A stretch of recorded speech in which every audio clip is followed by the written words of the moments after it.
Hello. Hey, how are you today? I'm good. I'm Bianca. Hi, Bianca. It's a pleasure to meet you. All right, what's your name? My name is Tom. Okay. Hey, Tom. So, Tom, before we get started, just a few house cleaning things I want to discuss. I do take notes during the session. If at any time or point that gets a little distracting from you, or you feel a little uncomfortable, just let me know and I'll stop. Okay. Also, we need to go over confidentiality. 4 easy points. I have to report if you're in any imminent danger of yourself or others. If you discuss any abuse or neglect, and that's to children, elderly, or disabled, I would have to report. If you are court ordered by the judge, I have to report that. So whatever we discuss would have to be reported because it's court ordered. Right. And if you were under the age of 18, which you are not, I would have to report that as well to your parents because you're underage. But in those sections, I usually ask parents to not ask me questions regarding the child. That way that the child can speak freely during sessions. Right. I would only disclose if you were in harm to either yourself or your parents. Okay. All right, Tom. So what brings you in? Well, I'm having some, some relationship issues Okay. with my daughter Olivia, Okay. and after sitting here coming in to see you today, I thought, there's more than just Olivia. There's Ethan and Lori. So there's all the significant people in my life right now I'm having problems with. And he's not feeling well. My issues with Olivia stem back to when she was in high school. She was a senior in high school, and she wanted to go to college, and from middle school on up, she had aspirations of being an attorney, and then she wanted to be a doctor, and then she wanted to be an actress, and all these things, and she had great grades, she did well in school, she was outspoken at times, she was inquisitive, and her mother and I encouraged her as best we could. We said, whatever you want to do, you can do it, you got to apply yourself. Okay. And so she did, she did a good job in high school and in middle school as far as that goes. I guess it was probably junior year, spring of the junior year, her father passed. Okay. So that was Lori's first husband. His father passed, and there was some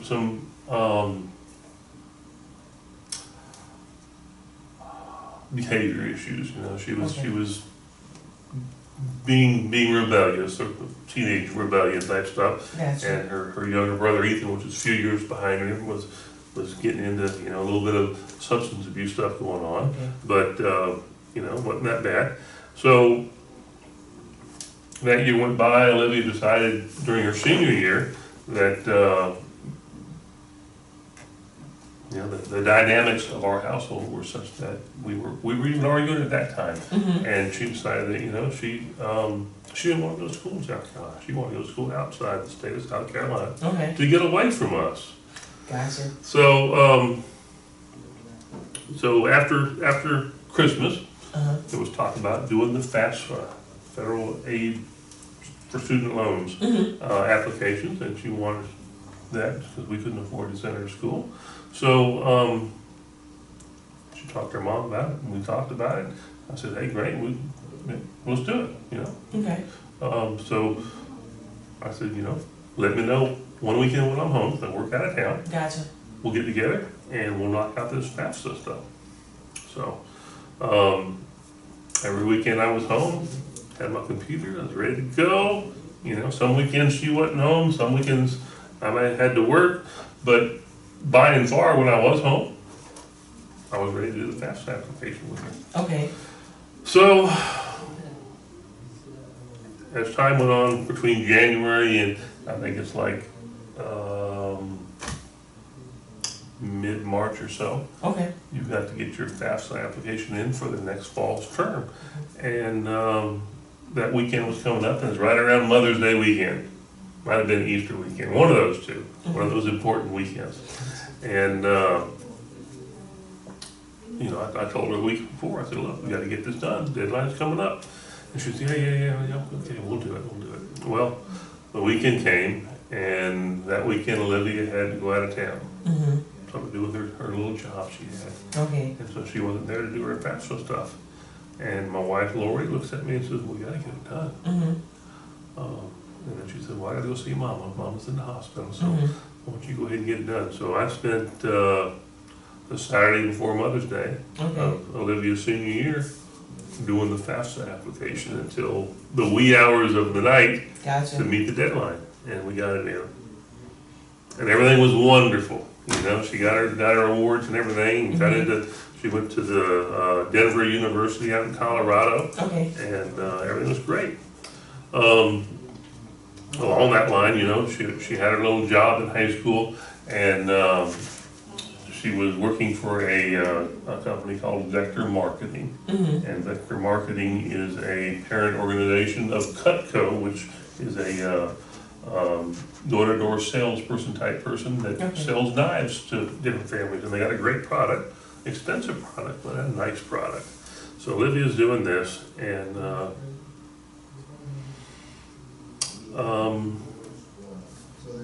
that fall she takes off and goes to Colorado to go to school, and everything's great, and she's able to transfer from one office to the office out in out in Denver to sell knives, and she's doing that. She's doing that in the evenings, going to school during the daytime,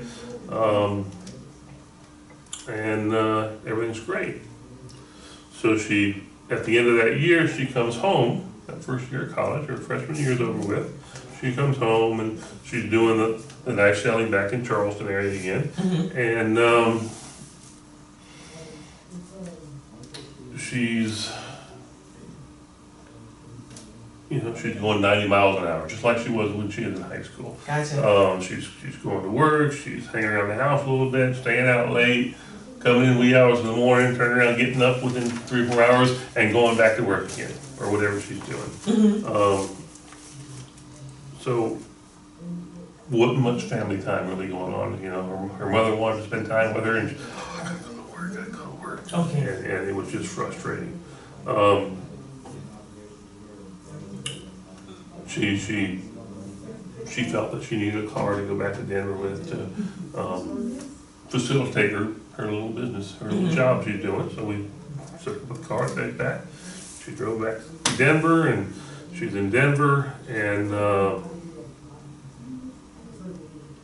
after that drop add period for your winter semester, fall semester of class, she calls her mom and says, "This didn't work for me, Mom. I got to come home."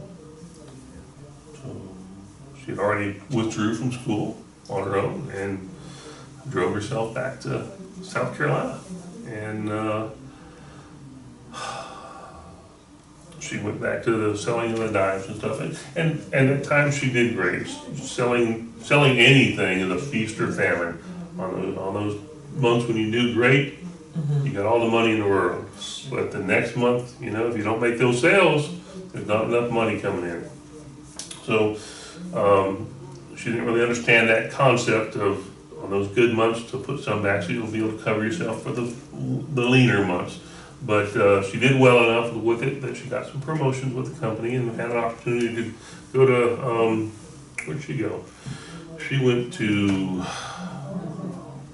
Durham, Raleigh-Durham area, to do an internship up there to take over an office, and she did that for a few months. And then she came back to Charleston for a few months, and then she had the opportunity to go to Asheville, North Carolina, Asheville, up in the mountains, and open up an office up there. And so she did. Along the lines, when she was back here in South Carolina, her boyfriend, who was also in the Cutco program and was her supervisor, they were, you know, they had boyfriend and girlfriend, you know, and things were going what she thought was going well with him. And I had my concerns with him, and told her what my concerns were, and told Lori wasn't so much concerned about it. Olivia it went in this ear and out that ear. Mhm. You know, I know that parents are parents, and we don't have, in the kid's mind, we have too many rules and not enough patience with them. That's right. And I do, I get that, you know, but I also know the ins and outs of a business that you're operating in, what's the right things to do, what's the wrong things to do. And getting your honey where you make your money is not the right thing to do. Gotcha. So, while she's in Asheville, the letters start showing up for repayment of the student loan because she's not in school anymore. So she says, open it up, tell me what's going on, and we open it up, and I see that the loan is, the bills are coming in my name. Mhm.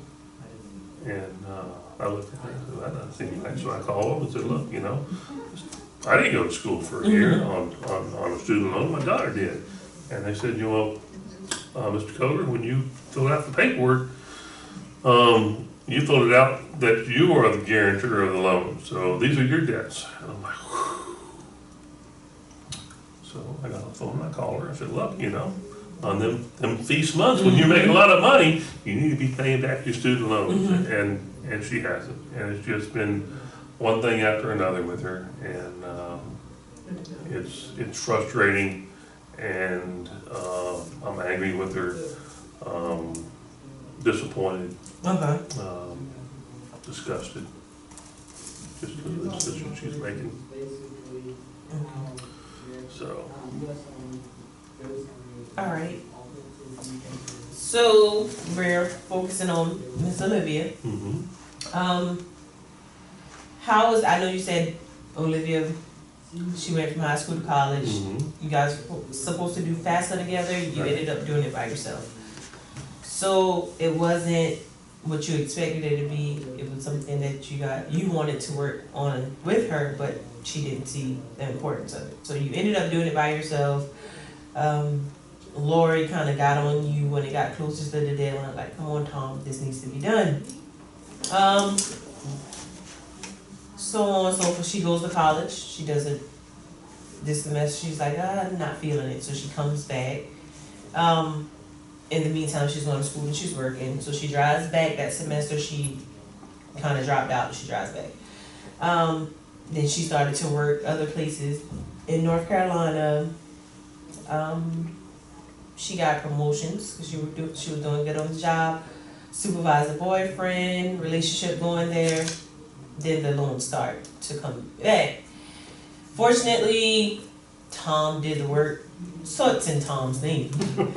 So the federal government is looking for Tom to pay back these loans, which left you in a lot of feeling disappointment, anger, just a lot of debt. Yeah, a lot of debt. That is true. How has that affected your everyday function? Well, how has it affected my everyday function? A lot of heartburn. Okay. A lot of heartburn. Okay. Just acid reflux. Okay. It's affected my sleep. Okay. You know, I worry about making bills. You know, Gotcha. I have plenty of bills of my own making. I didn't need another thousands of dollars added onto my plate, and so you know, just some health concerns, sleep concerns, you know. For a while there, I was drinking too much. Oh, okay. All right. Just trying to cope with it. Using it as a crutch, you know. You know, it's a the answers to my problems are out in the bottom of that bourbon bottle. Gotcha. And I know that.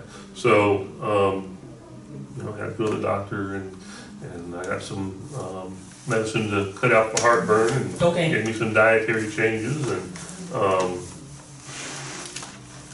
got me into an exercise regimen. So I'm working out now instead of doing things that I shouldn't be doing. You know, cut back on the drink a little bit, And at the end of the day, I'm tired because I've done some exercises and worked, and so I'm going to bed earlier, Okay. and I'm getting better rest. Okay, Yeah, yeah. so it seems like, it was affecting your day-to-day functions, but Mhm. Yeah. you've, seek further help and Right. have addressed these issues.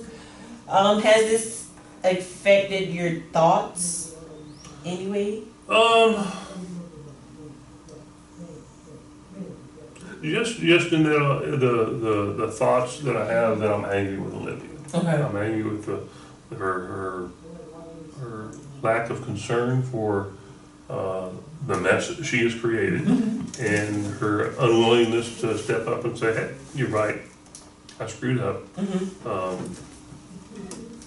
Here's what I'm going to do to make things right. I'm going to send you $50 a month, or whatever it is." Okay. You know, my thought is, you know, if she can afford to get the lattes at Starbucks and a pack of cigarettes a day, then she can afford to send $50 a month.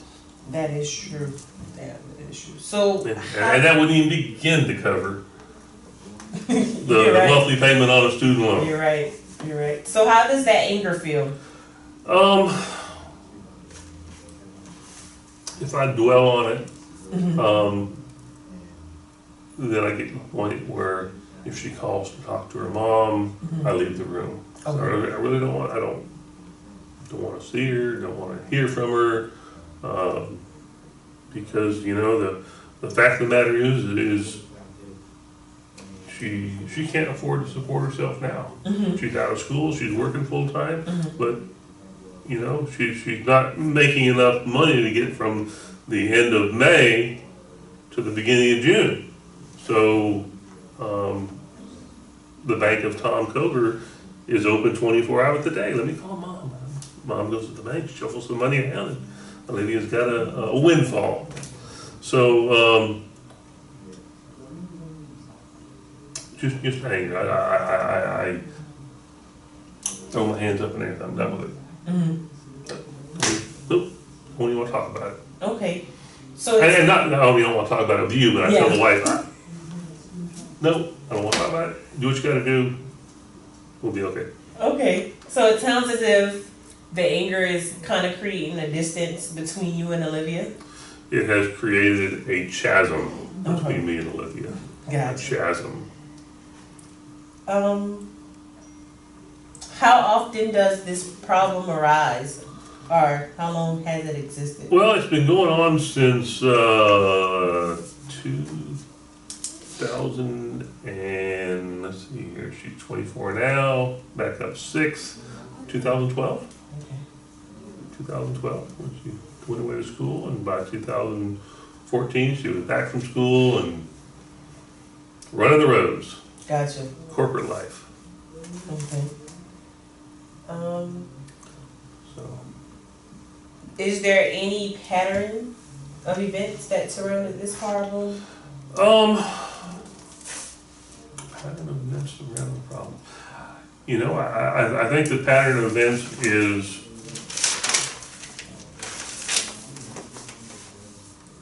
she wouldn't stand up and come and talk to me Okay. to get started with FAFSA. Mm-hmm. And the fact that she came back from school and she wouldn't, you know, discuss with me ways to clean up the mess, you know. And when that was over with, she and her brother went to New York City, and they're living in New York City. And you know, if you can't afford to live in Asheville, North Carolina, how are you going to make it in New York City without the bank of Tom Coger? And that's what it's been.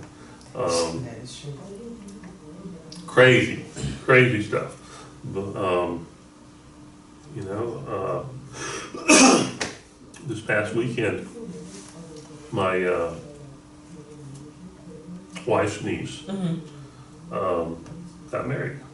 So Lori wanted Ethan and Olivia to come down for the wedding. It's their cousin's wedding. They had to be here. So we bought round trip tickets for them to come down. And they come in, they, you know, do Olivia's work schedule. They couldn't get here until the day of the wedding, but we got them in. Okay. We got everything done. They're at the wedding. They were here from Saturday till Tuesday. The wedding was on Saturday, And Olivia didn't want to spend time at the house. She didn't want to talk. She didn't want to do anything. She had to work, and she wanted to go see her friends. Gotcha. So there was a blow up over the weekend. Wow. Yeah. I can The imagine. chasm got a little bit wider. I can imagine. So you would say you decided to come into counseling just to kind of maybe find some coping issues to deal with this Yeah, problem? some way to, to narrow that gap, that chasm that's formed between Olivia and I, Okay. and help to bring the family back together, so it's not so much of, you stay over there waiting for me, and I'm gonna stay over here waiting for you. Okay. You know, we can at least talk about things. And in some respect, we can talk about some stuff, because she is a young adult now, so she does have some maturity to her, but those issues that cause the chasm to form, we're just putting bridges over it. We're not filling the gap. We're not closing the gap. Okay. So I know you did discuss the family issue, well, the family dynamic. Right. It's you, Lori, Olivia, your stepdaughter, as well as Ethan, your stepson. Yeah. So, and you did say, so it's just you and Lori in the house? Right. And then the kids stay in New York? Yeah. So a typical day for Tom would be, how would that look like? Wow, typical day for Tom. I get up about 5:15 to start nudging the wife, saying, "Hey, 5:15? She's gonna be out the door by 6:30, about 5:15." Okay. So I get up, I tell her, "Hey, Okay. time to get moving." I get up, get the two dogs out for their walk. Gotcha. Big dog, little dog, and they don't want to go in the same direction, so it's 2 trips out, 2 trips back in. Starter coffee for her. Nudge her, come on, let's go, and get her up, and give her some coffee, and she eventually gets moving. She's out the door, gotta be to work at 10 minutes to 7, and she's out the door about 6:45 and down the road as fast as she can. Gotcha. But, so she goes to school. I am retired from civil service. Okay. And going to school at nighttime at the Citadel, earning a master's degree. Okay. And so I spend some time studying and watching too much TV. Netflix is the dire death of me. Okay. Walk the dogs a few more times, get back, study a little bit more, and then it's downtown to the Citadel and take classes from some brilliant instructors. Okay. Right, so you sound like a day in the life and as Tom, has a lot going on. It is. It's quite busy to be retired. It's Yeah. quite busy. I try to get to bed shortly after 11 o'clock. Okay. Netflix is on. Gotcha. And have a drink and sit with the wife, talk for a little while, and then it's time for bed and start it all over again. Okay. So, are there any other feelings that you feel toward Olivia? I know you mentioned anger and disappointment. Are there any other feelings? Anger, disappointment, frustration, because she won't take my advice, take her mom's advice Okay. on how to get on top of her financial crisis. Okay. There's ways she can even stay in the job she's in and still start putting out these little fires that are getting to be bigger fires. Just that small parking ticket bill that's $35, $40 right now. If you let it go, it's going to be a $100 bill. And it just doesn't sit with her. Okay. So I know you said over the weekend you guys kind of had a small blow up. Yeah. And I don't, just by listening, it doesn't sound like you have expressed these emotions to Olivia yet. No, I really haven't. Okay. I've vented a little bit with my wife, and she really doesn't want to hear it. Okay. And so I stuff it. Gotcha. That's about it. So it's been like, cause I know you said this started in 2012, so this has been like almost, let's say, 7 years of Yeah. harboring these emotions. Yeah. How is that affecting, how is harboring the emotions affecting you physically or mentally? I can imagine. But It's not mentally, like- it takes up my time because I'm worried for my daughter, her health, her safety. I'm worried that I've got bill collectors calling and saying, "Hey, we want our money." Yeah. And then FAFSA people call and say, "Hey, we want our money." I said, "Okay, well, FAFSA, you gotta wait. My bills are gonna come before FAFSA bills." But, you know, in reality, that's my bill too. And it's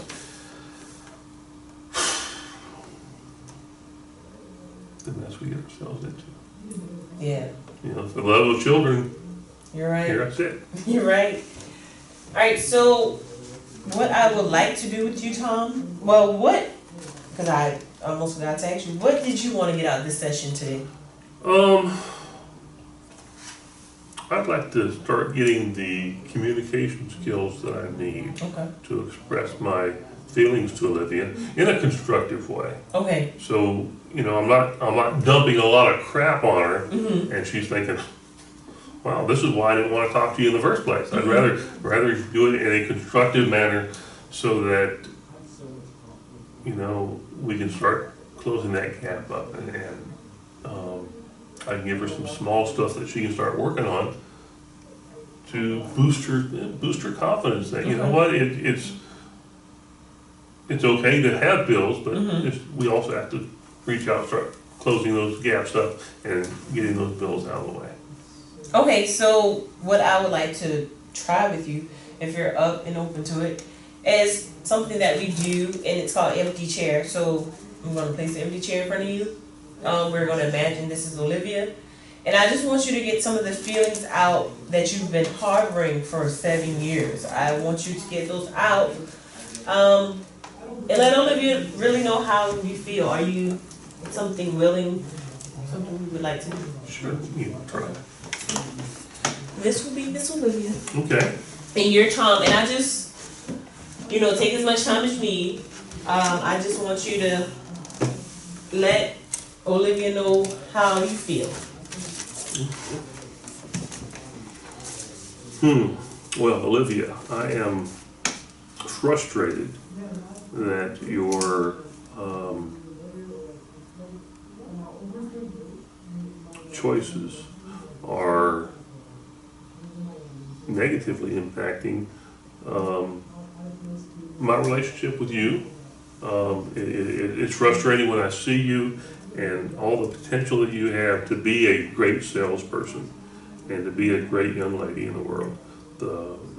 Your ability to charm a room.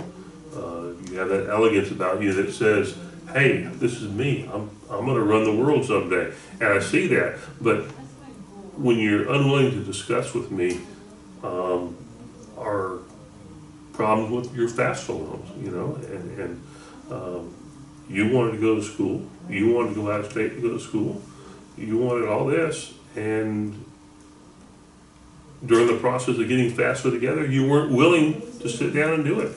Your explanation to me was, "Well, Susie's mom and daddy did all that for them, and I don't think I should have to do it with you." And I said, "Well, you know what? This is a process for something that you want. So if it's something that you want, you have to do it with me, and you're unwilling to do that." Just was indicative of the immaturity that you experienced. You showed your mom and I once you went to school and then dropped out of school, and then you came back to town, and when we tried to talk to you about Zach, the boyfriend from Cutco, and the way he was doing things and how it affected you, and your mom and I saw it, and there was instances when before you turned 21 where he would get all of y'all together in the office and take you down to the beach, and you'd have an office meeting on the beach and he'd bring a case of beer or something. And, you know, I know you've been drinking for years, prior to being 21, but just that, being placed in that situation was bad for him. One of his employees goes out and gets in a wreck, that can come back to him, and he just doesn't know it. And the fact that you took that type of situation to Charlotte with you and did the same thing was irresponsible. And to compound it, you know, you were in Charlotte working for Cutco, doing stupid stuff like that, and you were still driving a car that your mom and I paid insurance on, and you're putting yourself in that situation. It was very frustrating to me, and the fact that you will not to this day come and sit down and talk and try to work out a plan irritates me to no end. Disappointment, very disappointed. With anger going on with it, and disappointment, but until you're willing to step up and confront the issues that we have, then, and until you're willing to do that, my ability to support you in New York is coming to an end.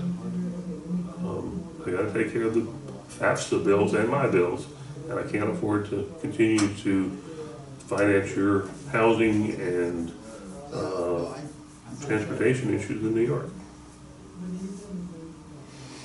Wow. How did that feel? That made me feel good. Okay. That made me feel good. Being able to say that without the back talk that I would get if she was sitting in the room, allowed me to, and it also allowed me to think about how I wanted to say something. Okay. You know, I could have beat down the house trying to yell at her and stuff, but you know what? You know, I want to bridge the chasm and fill in the chasm rather than spread it apart further. Okay. And being able to talk without feedback or back talk, was good. Okay. Was good, yeah. Do you think that you got all your emotions out that you feel toward Olivia? Oh no. Okay. Oh no. I've had 6 years of coveting this frustration. Gotcha. Yeah. Okay. So that was good. That was a great start. It was. That was a great start. I think you feel good. I do. You look better. You look so much relieved, and you know. Remember, I'm still married. No, you look relieved. Okay. Yeah, I feel better. Like you don't look as stressed as you were when you were present the situation. Right. Got a little bit more smile to you. I can see the relaxedness of you. Right. So I think this was a good start. Okay. So since I don't really feel it, Tom got all his emotions out toward Olivia.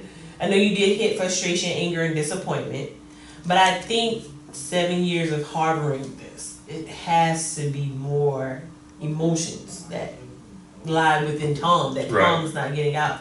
So I think for the next time, since this worked so good, I want us to do this again, but I want you to bring out a little bit more emotions, or the other emotions that you're not kind of showing. Do you think you might be able to like give me an inventory of emotions that I can, like a checkoff list that I can work with? Yeah, sure. Between now and our next session? Yeah, I can give you that definitely before we leave today. Okay. That way you can kind of run through some things, because I know 7 years of this, it has to be more than just 3 emotions that you feel.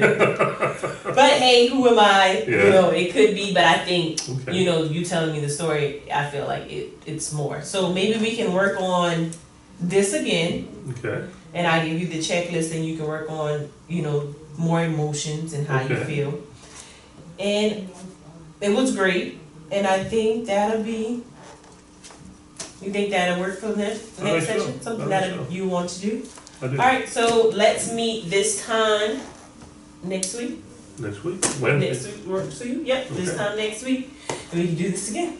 Sounds great. All right, it was Thank nice you. meeting you, Good to Tom. meet you as well. All right. All right.